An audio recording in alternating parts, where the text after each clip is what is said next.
நல்லா இருக்கு படம். யோகி பாபு சார் நல்லா இருக்கு. ரொம்ப நல்ல ஆக்டிங்கு, ரொம்ப சீரியஸ் ஆக்டிங்கு, ஒரு ஃபேமிலி.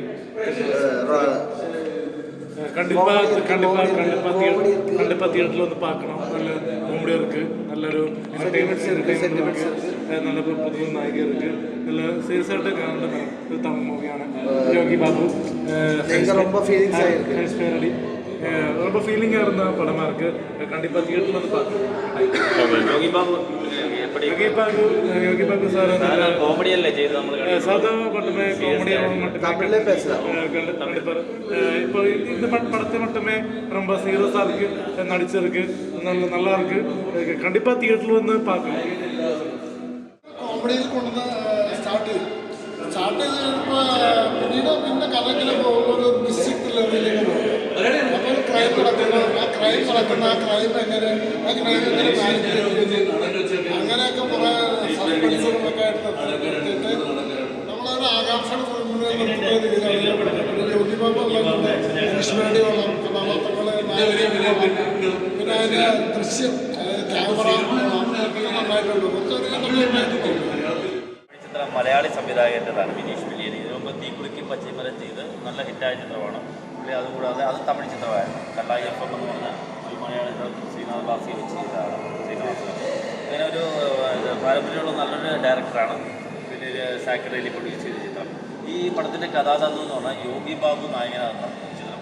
യോഗി ബാബുവിന് നമ്മൾ കണ്ടുള്ള തമിഴിൽ കോമഡി രംഗങ്ങളാണ് കൂടുതൽ കഴിവ് തെളിയിച്ചിരിക്കുന്നത്. പക്ഷേ വളരെ സീരിയസ് ആയിട്ട് ചെയ്തൊരു കഥാപാത്രമാണ് ഇത്, അല്ലേ? ഒരു മജീഷ്യൻ്റെ ജീവിതത്തിലെ ഒരു യാതനകൾ, അങ്ങനെ ഫേസ് ചെയ്യേണ്ടി വരുന്ന, അഭിമുഖീകരിക്കേണ്ടി വരുന്ന പുള്ളിയുടെ ജീവിത എന്താ പറയുക, ജീവിത പ്രാരാബ്ദങ്ങളൊക്കെ അതിനെ എങ്ങനെ മാജിക് മാന്ത്രിക വിദ്യയിലൂടെ തന്നെ നേരിടുന്നു എന്നുള്ള യാഥാർത്ഥ്യമാണ് ചിത്രത്തിലൂടെ വരച്ചു കാട്ടുന്നത്. അതാണ് എൻ്റെ ഒരു പുതുമ. ഒരു മാജിക്കിലൂടെ അങ്ങനെ പഠിച്ച അച്ഛൻ തന്ന വിദ്യയിൽ നിന്നും പകർന്ന ആ മാജിക്കിലൂടെ എങ്ങനെ ജീവിതത്തെ അഭിമുഖീകരിക്കുന്നു, എങ്ങനെ ഫേസ് ചെയ്യുന്നു, അയാൾ ചെയ്യുന്ന ഓരോ എന്താ പറയുക, അത് പറയാൻ പാടില്ല, സസ്പെൻസാണ്, അല്ലേ? അയാൾ എന്താ പ്രവൃത്തി ചെയ്തോ അതെല്ലാം മാജിക്കിലൂടെ തന്നെ തിരിച്ചു കൊടുക്കുന്നു എന്നുള്ളതാണ് ഈ പടത്തിലൊരു വെറൈറ്റി കണ്ടൻറ്റ്. അത് നന്നായിട്ട് യോഗി ബാബു ചെയ്തിട്ടുണ്ട്. പിന്നെ മലയാളികളുടെ താരമായ ഹരീഷ് പേരടി പ്രധാന വേഷം ചെയ്തിട്ടുണ്ട്. അങ്ങനെ ഒരു വ്യത്യസ്തമായ ചിത്രമാണ്, കണ്ടിരിക്കാൻ പറ്റും. ജോറ കയ്യെ തട്ടുകയും. ജോറ കയ്യെ തട്ടുക എന്താണെന്ന്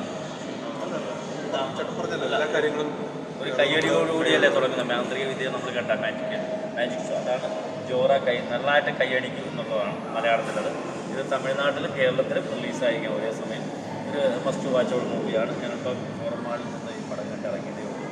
എല്ലാവരും കാണാൻ ശ്രമിക്കുക. നമ്മുടെ ഈ ചിത്രത്തെക്കുറിച്ച് അറിയിക്കുക. കുട്ടികൾക്കൊക്കെ ഏറെ ഇഷ്ടപ്പെടും. ക്രൈമാണ് ഇതിനകത്ത് പറഞ്ഞിരിക്കുന്നത്. എന്നാലും മാജിക്കിൻ്റെ ഏറെ സ്വാധീനം ചിത്രം തന്നെയാണ്. ഓക്കെ, ജോറ കയ്യത്തൽ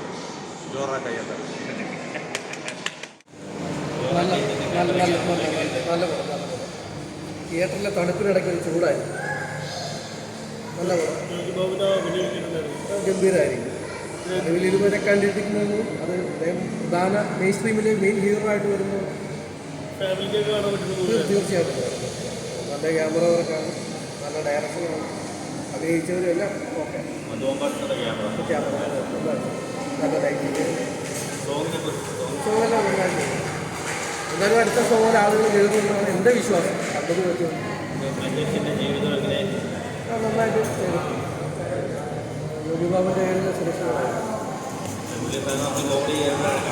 അതെ അതെ, ആ കഥാപാത്രം അദ്ദേഹം നന്നായിട്ട് കൈകാര്യം പ്രേക്ഷകരെ പിടിച്ചിരുത്തുന്നുണ്ട്. അത് നേരത്തെ പറഞ്ഞ തിയേറ്ററിനുള്ളിൽ തണുപ്പിനുള്ളിലും ചൂടായിരുന്നു.